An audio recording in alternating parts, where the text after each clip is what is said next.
Hi everyone, and a warm welcome back to this channel. I hope you've all been doing well.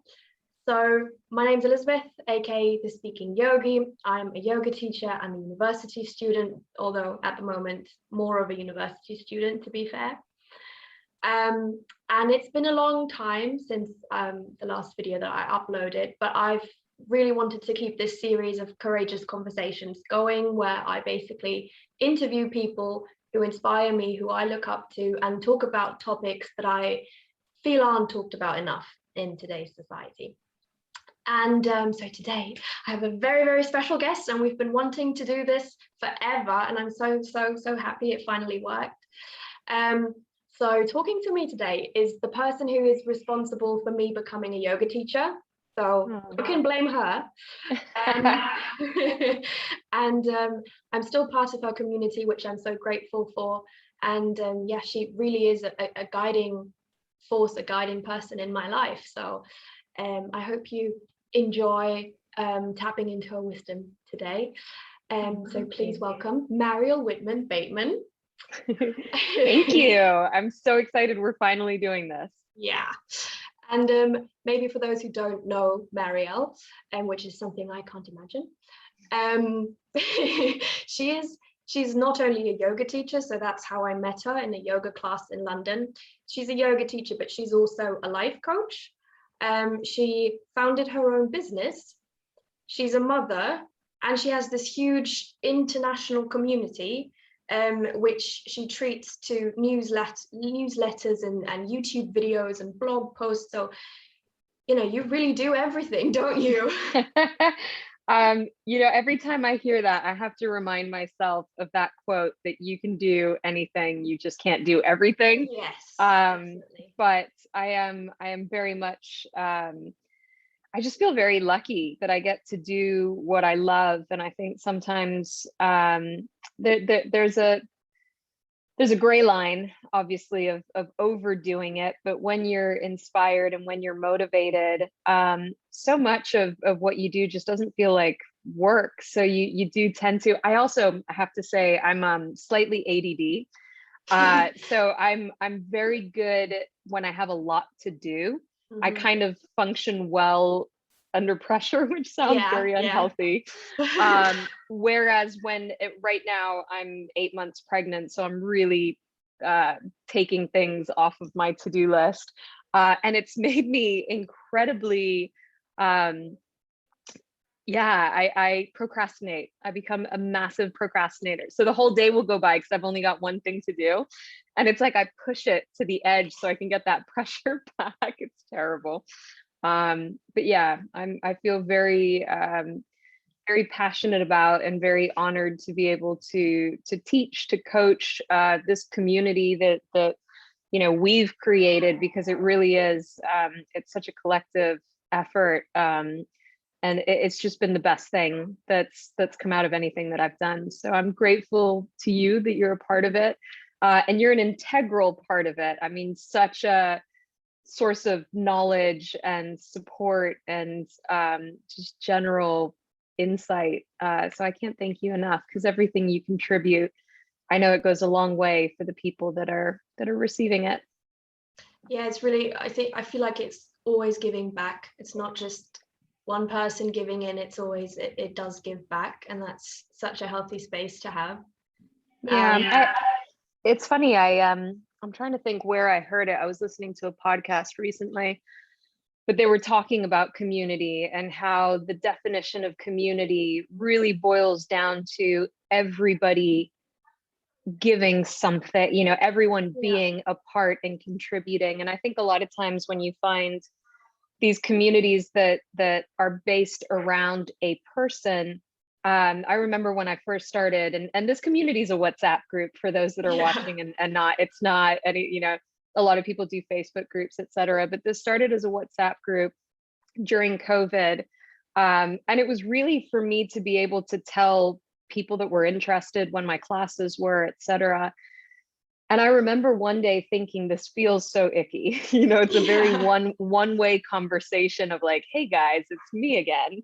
And I don't know what triggered it, but somebody had the courage open up. And I want to say that some of our first discussions were around eating disorders. And unfortunately in the yoga community, but obviously in general, eating disorders are quite rampant, and a lot of people struggle alone. And it was one of those moments where the opportunity arose for me to tell everyone that I didn't want this to be about me. I wanted this to be about us, and I wanted it to be a safe space for us to feel comfortable sharing. And it could be anything: your successes, your struggles, which I mean, we've all had a very crazy almost 2 years now. So there's been a lot that we've experienced collectively, that we've experienced together as a group. But it opened the door for some beautiful conversations, a lot of honesty, a lot of vulnerability. So yeah, I feel very, very proud about that. Yes, I do think, it's one of your definitely greatest achievements, because it doesn't feel like it's about you. It's not like, I mean, if I'm exaggerating, it's not like we will gather around this altar and kind of all say, Mariel, what I'm supposed to do.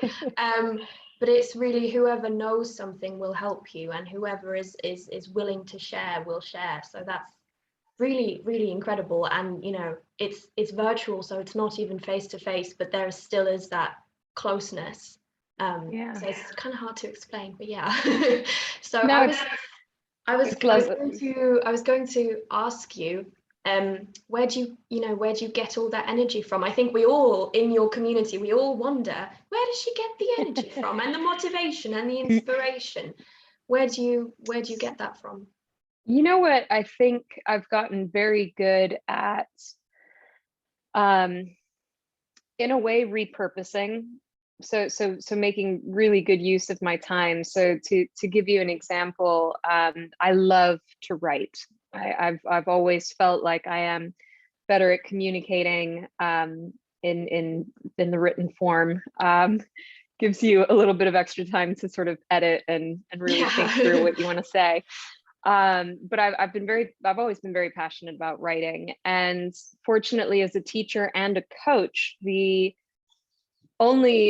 things that make you sort of a good teacher and a good coach, in my personal opinion, is one, your experience, but then also what inspired you, and you just share that along. So for every class that I teach, for every coaching client that I work with, I'm fascinated by human psychology. I'm fascinated by our spiritual development, our self-development.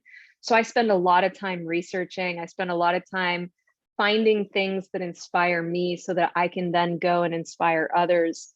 And, everything that I've done has really just been, and also it sounds like a lot, but more often than not, I'm teaching, back at its height, I was teaching about one class a day.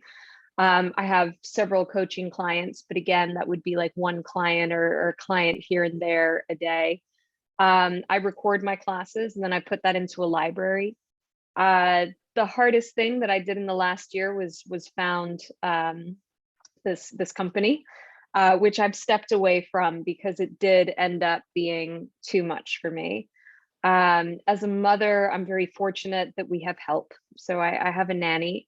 And that was a difficult decision because I thought I'd be a very hands-on mom. But I realized when I was in Mexico and when we started this company, that, and it's funny, Jay Shetty talks about this in his book, Think Like a Monk, but we have to remember that sometimes, more often than not, it's quality versus quantity. So with my daughter, I have quality time with her, but I feel like I give her so much more because I'm following my dreams, I'm following my passions, and it brings out the best in me. Whereas I know if I were with her all day long and trying to juggle everything, my patience wouldn't really be what it is. And I'm sure it would be a slightly different story. So yeah, for me, it's just been being mindful of how I use my time. I'm because I always joke, because I'm ADD, I'm quite OCD. So I really meticulously, I'll have a calendar and I'll put, what's happening at each hour, and I'll have reminders, and I'll have to-do lists, and I'll have all these things that hopefully aren't a drain, but more encouragement for me to be efficient, for me to use my time wisely. And there's something about doing what you love that just gives you energy. I just, I come out of conversations like these on a high, and I'm like, I could do that again. I could do like 5 more. So yeah, I think it's that thin line, that gray line. I'm very proud of all that I do and all that I've accomplished, but this year was a prime example of me burning out. I had a very, especially being pregnant, I forgot how important it is to respect where we are in this moment. And I was creating a human while trying to run a business, while trying to raise a child, while trying to teach classes. And it did become overwhelming, and it actually impacted me physically. And I've had a few moments in my life where, because I wasn't listening to myself, my body is awesome. My body will always kick in and be like, and it's usually in the form of like a cold, gastritis. Oh, nice. Some kind of injury. Yeah.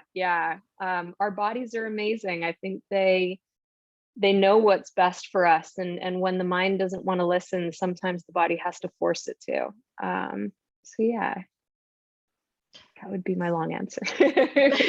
No, that's brilliant. There was a lot of content, a lot of stuff in there. So you basically draw your energy from doing the stuff that you love, and trying to do it in moderation, basically, and not overdo it, to avoid that kind of I remember you had that line in one of your newsletters, or you usually describe that. You say you were living your life in overdrive for a long time.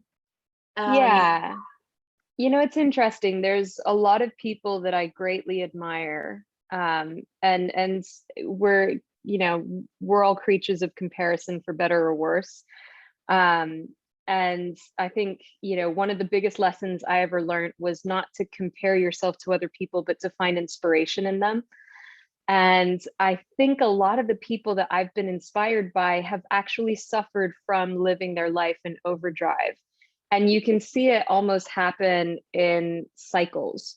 So they'll realize they're in overdrive, they get some better tools to manage that, deep drive to do it all, slow down, find something else, pick up the pace, go into overdrive. So yeah, I've struggled for a long time with living life in overdrive, but I do think that there is the ability for us to live in to moderate it to a certain degree. I would say, I'm like treading on glass here. Yeah. I think burnout is part of the process. I believe that everything that we do in life is trying to teach us something about ourselves, trying to teach us to be more aware, to get more curious. And, being motivated, being driven, being inspired, it's a wonderful thing. But sometimes you have to question where it's stemming from, because if it does become part of the rat race, if it does become part of, I'm comparing myself to other people and they're doing so much, so I need to do more, that's when the burnout happens. Whereas if you're doing, if you have a job and you are a mother and you're able to juggle it, balance it all, I think that's wonderful, and power to you for doing it, but make sure that it's always coming from the right place, because burnout happens when I think we do it for reasons outside of ourselves, which happens a lot. Speaking of things that you do for reasons outside of yourself, one of the biggest topics in your newsletters recently has been people pleasing, which I'm so guilty of, and I love that you speak about it so much, because you also give very clear criteria of how to recognize that you are a people pleaser.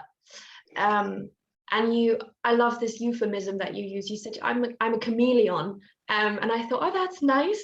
And then now actually I'm a people pleaser, and I was like, oh, okay, that sounds more like a problem. So tell us about how you found out that you were not only very adaptable to other people, but that you were actually maybe sacrificing parts of yourself for this adaptation. Yeah, that's one of the things I've found most interesting recently as I explore people pleasing a little bit deeper. With the comment about being a chameleon, I moved around a lot. So I lived in 8 different countries before I went to university.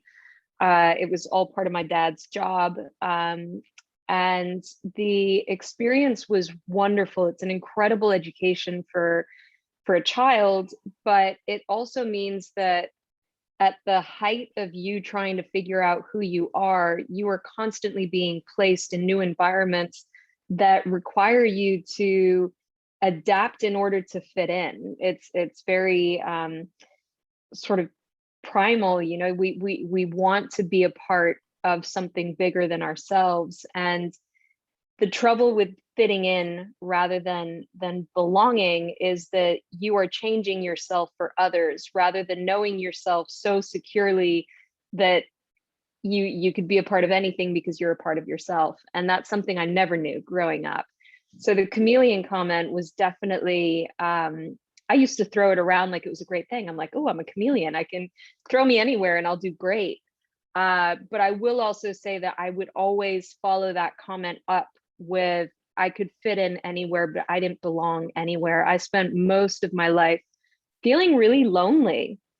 And I think that loneliness, I've come to realize over the years, was 100% a result of me not knowing myself. The people pleasing thing, let me share some of the mind-blowing things I've learned about recently. They say that people pleasing starts with parent pleasing. And it's really hard to acknowledge this for some people who have very good relationships with their parents. Yeah. I have a lovely relationship with my parents, but parent pleasers, children who pleased their parents, usually it was either a parent or both parents had their own emotional issues when the child was growing up, which meant that the child felt that they had to tread lightly around their parent. A lot of times the parent only showed love or gave love if the child did exactly what the parent wanted. I have that, where I'm like, I'm always cautious that my parents are going to be watching this. This is the trouble with my newsletters. I'm like, I know my parents are reading it.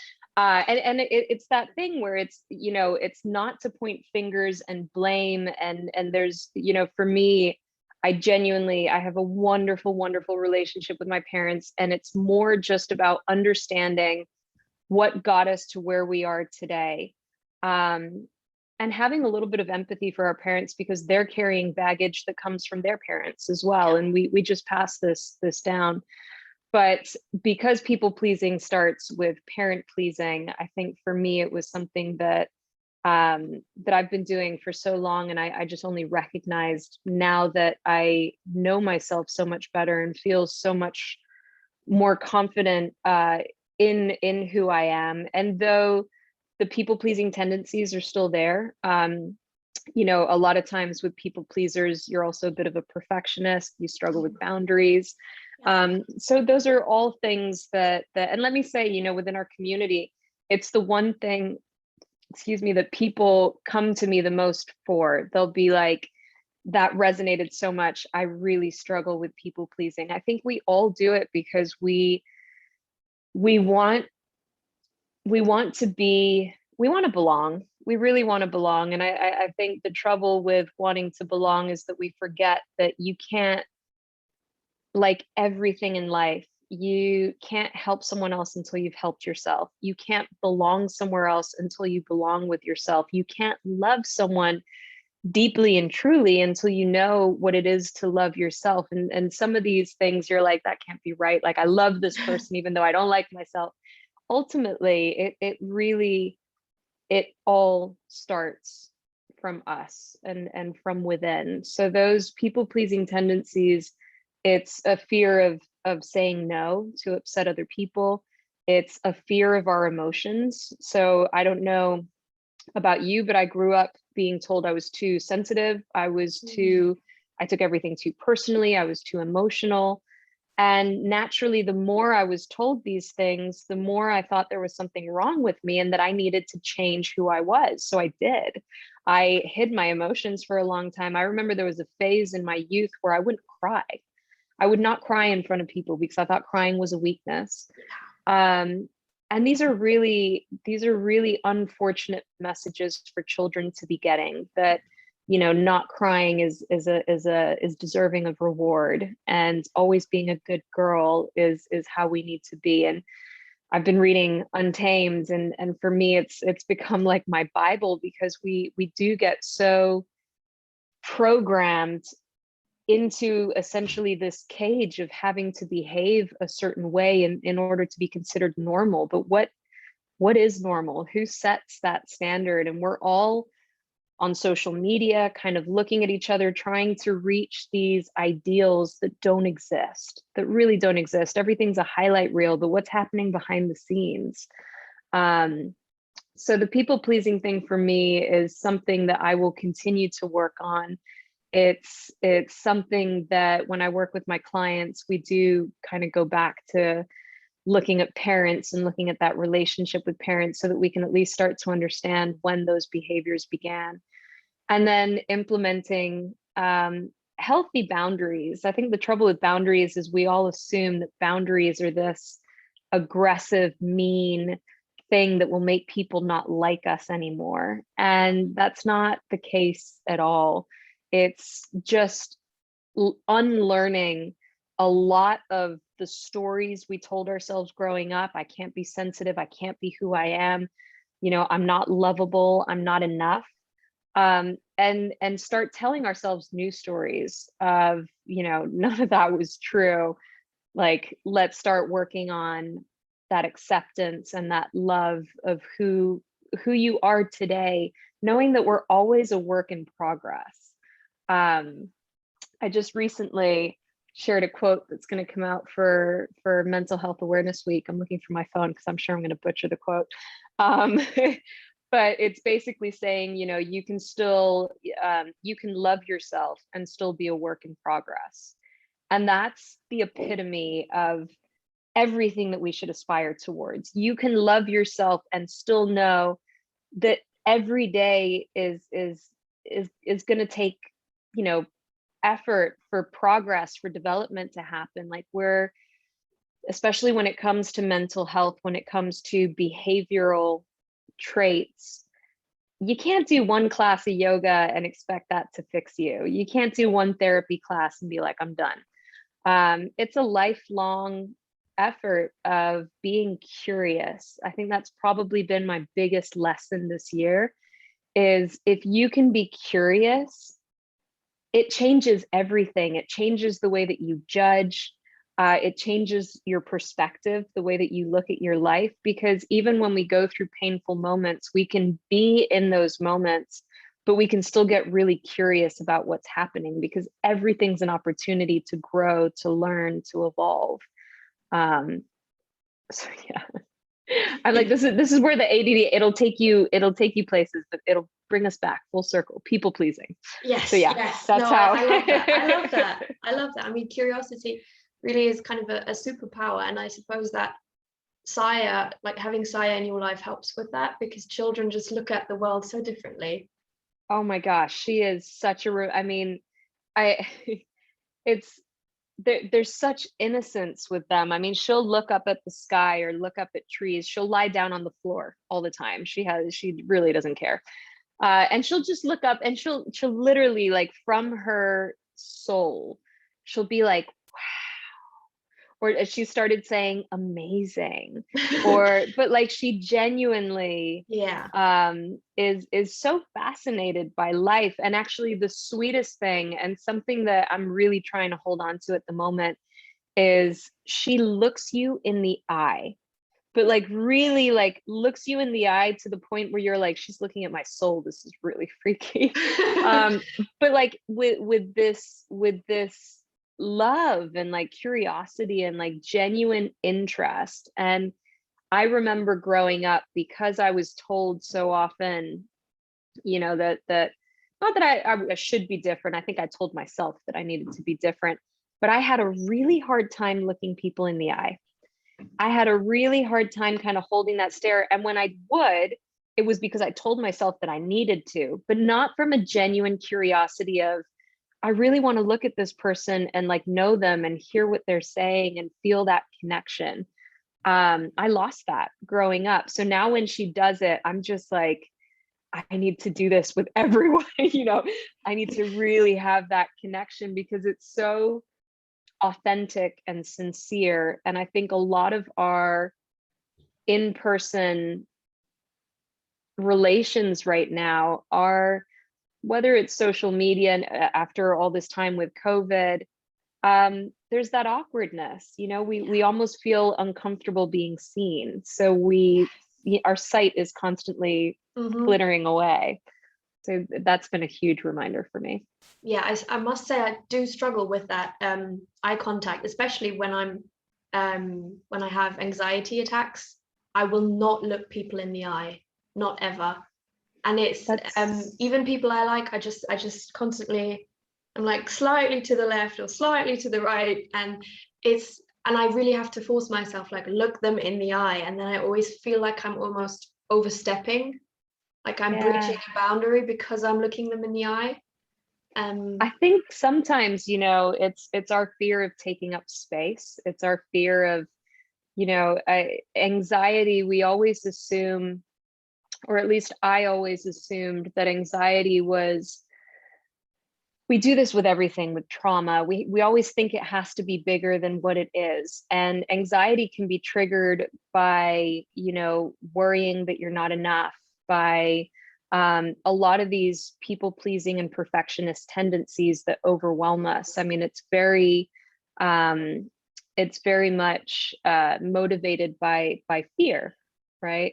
And I think sometimes when we're in that state of overwhelm and anxiety, we feel very small, and we don't want to step on toes. We don't want to take up space. We don't want to, and some of that stems from, you know, I shared something on Instagram and in our community today, but like it had all of these different things of like, anxiety is also, and it was like, you know, that fear that people know what you're thinking, or it's you're overthinking so much how people are perceiving you as a person, when in reality we're all stuck in our heads doing the same thing. Like, oh my God, or you know, are they criticizing what I'm saying? Are they looking at my nose? Do I have a bogey? Like all these things, and they're probably sitting there thinking the same thing. Like, am I talking too much? Am I looking at them in the eye enough? Should I smile? What did she just say? I have a friend who shared recently that when she struggled with anxiety, she would go into these social settings and people would talk to her, but because she was so concerned about how to respond, she wouldn't listen. And then they'd ask her a question and she had no idea what they had said. And she was just like, I felt like a freak, you know, like I just, but we're so caught in that habitual loop of overthinking, over complicating, over questioning.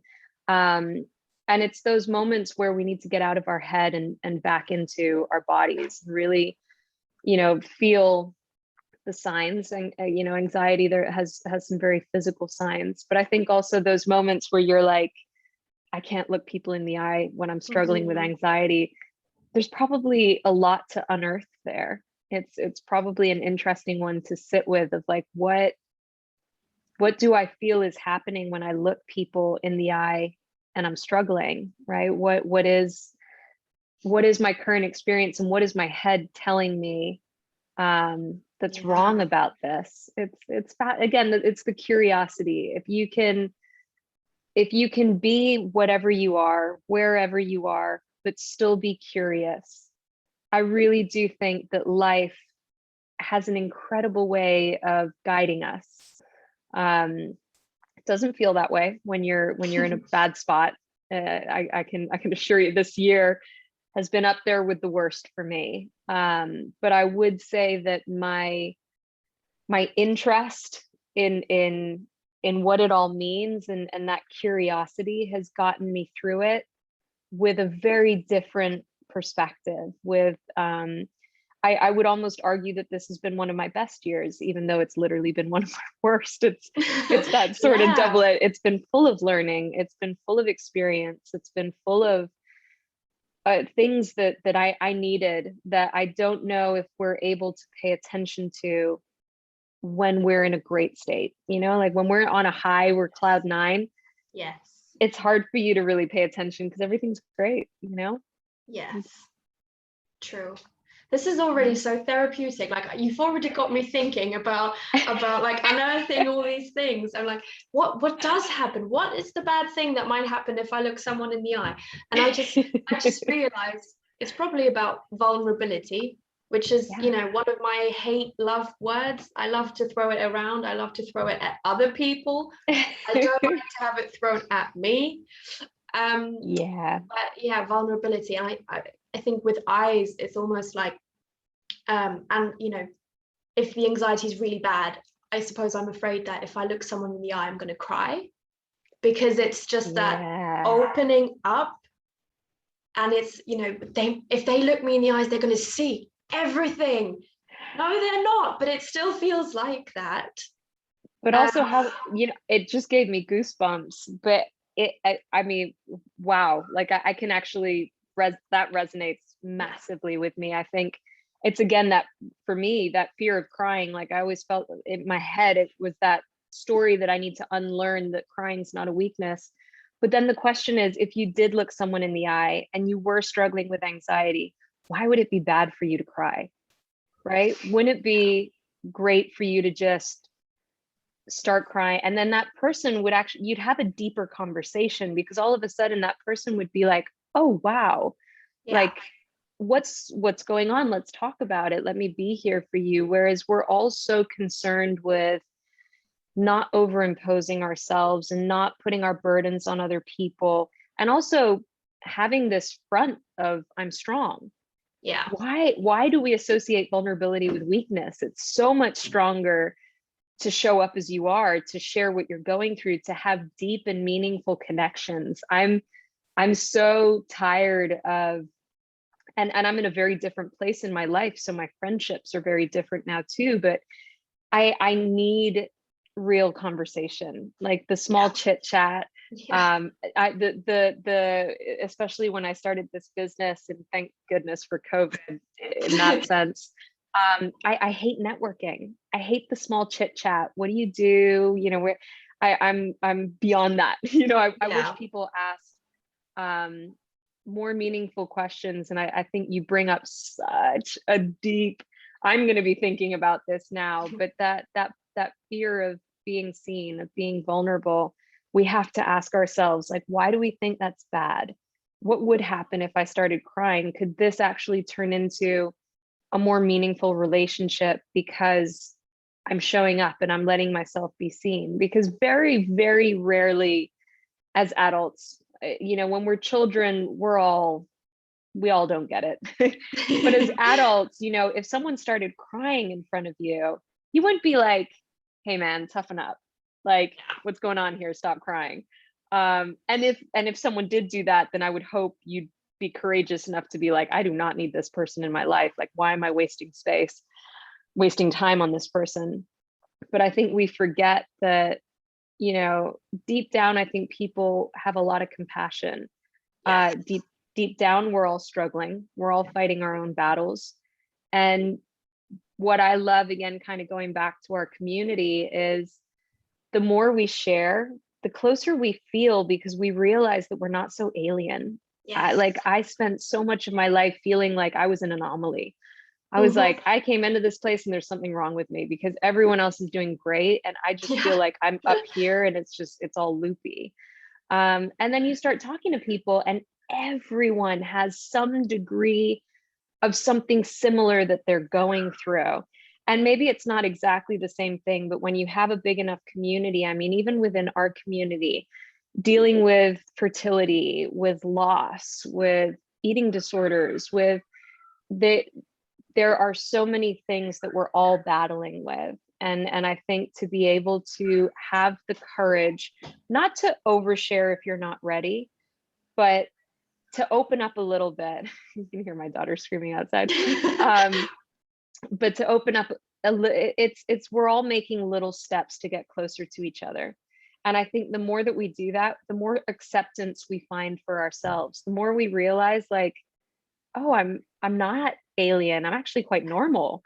And then the more normal you feel, you're like, I kind of like who I am. Like, yeah, I'm not perfect, which is something we need to work, we need to work out of that perfect mentality. But I'm okay. And I want to explore this, and I want to love myself because, there's a lot of good that I've overlooked for all this time that I've only been seeing the bad. And that's when your journey begins. That's when real magic happens. Yes, for sure. And I think it's one, the fear of being seen by others, but it's also the fear of seeing yourself. And I recently saw, I think it was a video on YouTube where the guy said that fear is at the basis of so many other things that we just label differently, like laziness, like procrastination, like tiredness. Like, I'm afraid of what will happen if I tackle this project and I might realize I'm not prepared enough, or I procrastinated for too long, I don't have enough time, I don't have the tools, whatever. It's a fear of discovering things about yourself that you don't like, that you perhaps weren't. It's the same as if you're going to a doctor and you're just like, oh my God, I don't want to know what I might have or what I might be suffering from. And it's this kind of creating this nice little kind of skin to wrap over yourself and think like, okay, this is the version of me that I can deal with. And that I can show to others, and the rest will just, keep down there and not talk about it ever. And it, Oh, go on, sorry. It reminds me of that quote again that you had in one of your newsletters, like, we're holding on to a false center, that you create this different center that you can hold on to, that you find somehow more acceptable for some reason. No, that's absolutely right. I've been reading this book on self-esteem, which I can't even tell you what the title is right now. I've been listening to it on Audible, but I'll share it with you later for those of you that are interested. But in it, one of the things that he mentions when it comes to our self-worth, or how we value, he says that people sabotage themselves at the height of their success when their success clashes with their beliefs of their worthiness. And I was like, wow, that is so powerful, because it's so true. Like procrastination, laziness, all of these things, they're all fears that we entertain that become self-fulfilling prophecies, like, oh, I'm a lazy person, so I'll never do that, becomes an excuse, right? Or I'm a procrastinator, or I'm going to procrastinate. We convince ourselves of these truths because we're actually scared of what success might look like. We're also always trying to validate who we think we are at any given moment. So if you think you're unworthy, you will seek out things that validate that sense of unworthiness. If whether it's in relationships, whether it's in jobs, those insecurities, if we don't work on them, they do become self-fulfilling prophecies. We do end up proving ourselves right. And let me tell you, if you think you can or you can't, you're right. That quote, it's so great. Like, whatever you are going to try to prove, you'll do it. So we have to get better at really understanding the fear beneath our thought patterns, and really trying to look at what we think we're deserving of and capable of, because otherwise we will consistently sabotage ourselves because we feel like success, it just clashes with our opinion of ourselves. So, oh, I'm not worthy. I'm really not good enough. So I'm just not going to go for that trial as a teacher because I'm not experienced enough. They're going to turn me down anyways, right? Yeah. That happens a lot. I find that mind blowing. Like It is. It is definitely. It's a tough one. You also said that there are 3 things we need to learn to do to kind of find back to our genuine, real center. And you said they were to love ourselves, to accept ourselves, and to forgive ourselves. And I, with each and every one, I was like, that's impossible. That's not going to work. That is she kidding me? And I just thought, that is very ambitious. And I was wondering, one, is it in that order? So love, accept, forgive, or it's funny you I'm very grateful because you gave me a heads up on this one, because I had to think about it, and I would actually argue that it's the other way around, that it usually starts with forgiveness first, and forgiveness is a really, really tough one, because we spend our lives being our worst critic. We spend our lives we speak to ourselves in ways that we would never speak to anyone else, let alone our inner child. If you do those kind of coaching exercises around an inner child, it's always devastating because it's really hard to see and stomach the things that we say to ourselves, acknowledge even. So there's a lot of forgiveness that needs to happen. I didn't know better. I was scared. I was misled. I was conditioned. But I forgive myself because it came from a lack of knowing. So I think that it's got to start with the forgiveness. Once you forgive yourself, then I really do think you can accept yourself, that you're at that point of,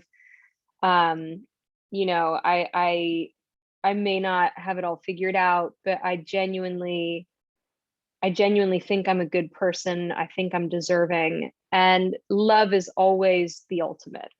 I think everything that we do is working towards finding love for ourselves. And again,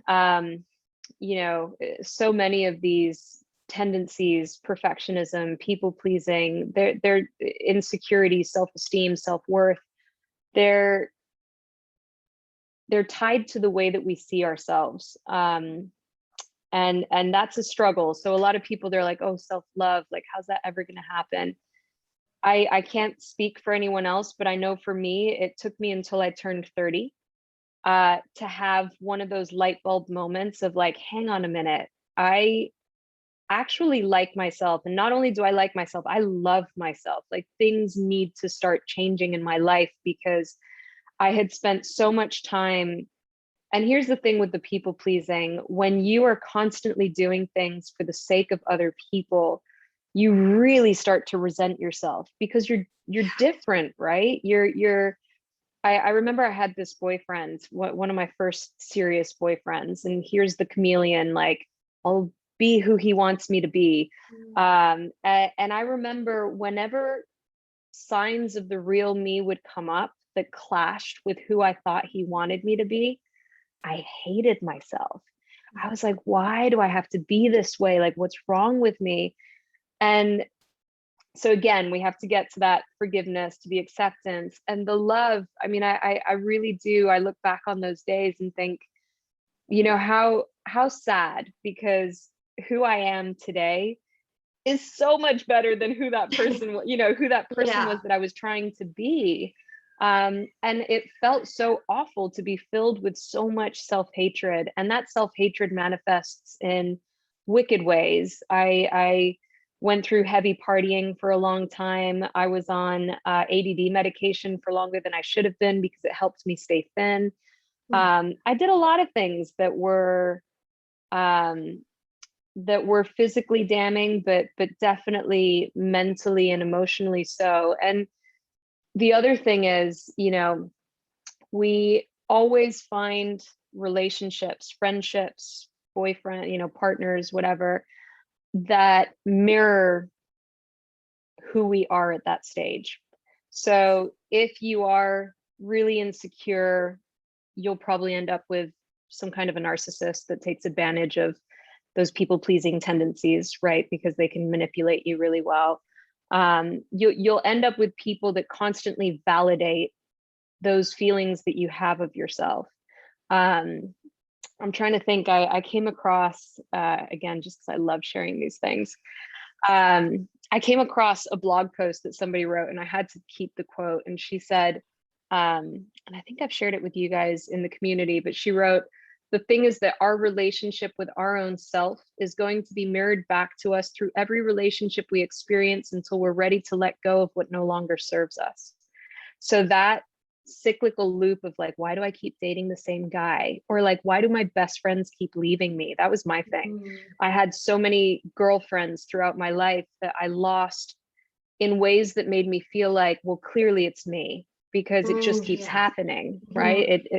But I never considered who I was befriending, because we're all different. We're not all meant to, coexist to that extreme. Like, I think we forget that we're all one. We've created all of these barriers around ourselves, but we do also have to find, and I know it's a cliche and probably not the right terminology to use anymore, but you have to find the tribe that matches your vibe, right? Like where you can feel like it's okay to be you, because they get you, they understand you, they accept you.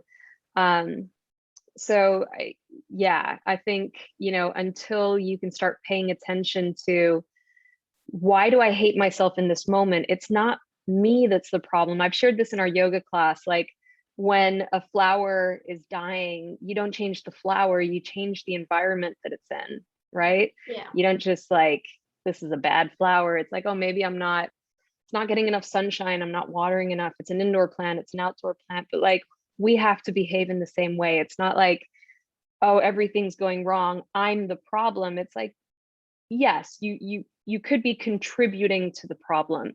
But if you're having a problem, you have to look at your surroundings. You have to look at what you're attracting into your life and what's not serving you.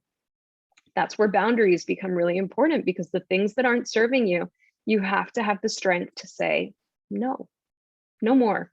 Like, I'm done. And that's not a bad thing. It's not a mean thing, but I need to look after me first. Yeah, for sure. Oh, that's like the perfect, it's like the perfect ending sentence. I was going to ask you 5 final questions, but you've answered them all throughout the. Oh, wow. Throughout I talk a lot. Yeah, no, it's perfect. There was so much content. I hope you all took notes. If not, you have to watch again. So thank you so much for this conversation. So much food for thought. I really enjoyed it. Thank you for making time. My pleasure. Thank you for having me. I always love our chats.